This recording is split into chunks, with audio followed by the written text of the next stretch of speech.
आज मैं आपको एक ऐसी खबर बताने जा रहा हूँ जो भारत की अर्थव्यवस्था, विदेश नीति और रणनीति तीनों को हिला सकती है।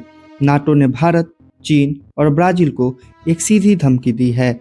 अगर आपने रूस से तेल खरीदना बंद नहीं किया तो सेकेंडरी सैंक्शन झेलने के लिए तैयार रहिए।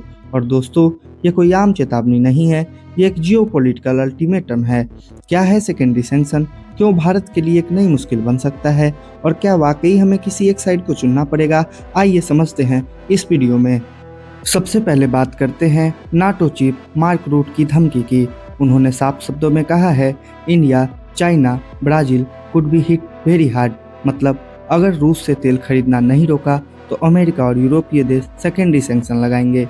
अब समझते हैं सेकेंडरी सैंक्शन होता क्या है। अगर सीधे शब्दों में कहे तो अगर कोई देश रूस से डील करेगा, चाहे वह भारत हो, चीन हो या फिर ब्राजील हो, तो उस देश की कंपनियां, बैंकों और एक्सपोर्टों पर भी अमेरिका कार्रवाई कर सकता है।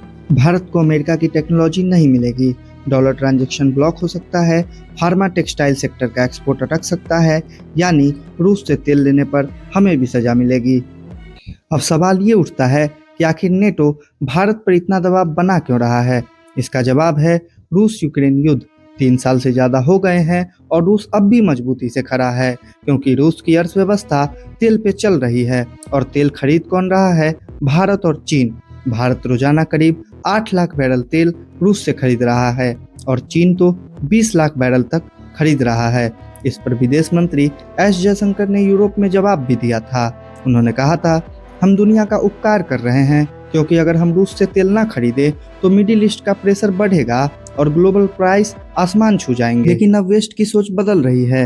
वे भारत और चीन को रूस का इकोनॉमिक सपोर्ट सिस्टम मानता है। डोनाल्ड ट्रंप के वापसी से ही अमेरिका रणनीति सख्त हो गई है। उन्होंने आदेश दे दिया है कि यूक्रेन को लॉन्ग रेंज मिसाइल दी जाएगी, रूस के एक्सपोर्ट पर 100% टैरिफ लगाया जाएगा और जो भी देश रूस से डील करेगा उस पर सेकेंडरी सैंक्शन लगेगा।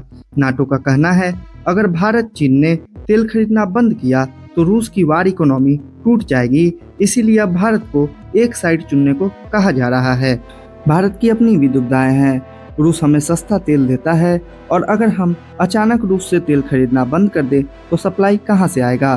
क्या हम ईरान, इराक और अमेरिका से तेल खरीद सकते हैं? जवाब है हाँ, लेकिन तेल महंगा पड़ेगा। और क्या हम पश्चिम की बात मानकर रूस से दूरी बना सकते हैं? ये मुश्किल है, क्योंकि रूस से हमारे डिफेंस टाइज भी है। अब सबसे बड़ा सवाल है, भारत क्या करेगा? भारत हमेशा से अपनी स्वतंत्र नीतियों पर अड़ा रहा है। हमने यूएन में एंटी रशियन प्रस्तावों का समर्थन नहीं किया है, लेकिन साथ ही अमेरिका के साथ रणनीति साझेदारी भी बनाई है। भारत दोनों पालों में संतुलन चाहता है, लेकिन अब जब अमेरिका की धमकी सामने है तो शायद हमें एक रास्ता चुनना पड़ेगा। क्या भारत धीरे धीरे रूस से तेल खरीदना कम करेगा?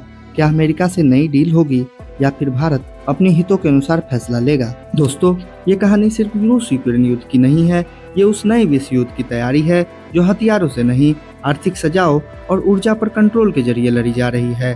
भारत क्या करेगा? यही सवाल हर भारतीय को सोचना चाहिए, क्योंकि फैसला चाहे दिल्ली में हो, असर आपकी जेब और रोजमर्रा की जिंदगी पर भी पड़ेगा। आज के वीडियो को यहीं समाप्त करते हैं। कमेंट में अपनी राय जरूर दें, वीडियो को लाइक करें, शेयर करें और चैनल को सब्सक्राइब भी करें।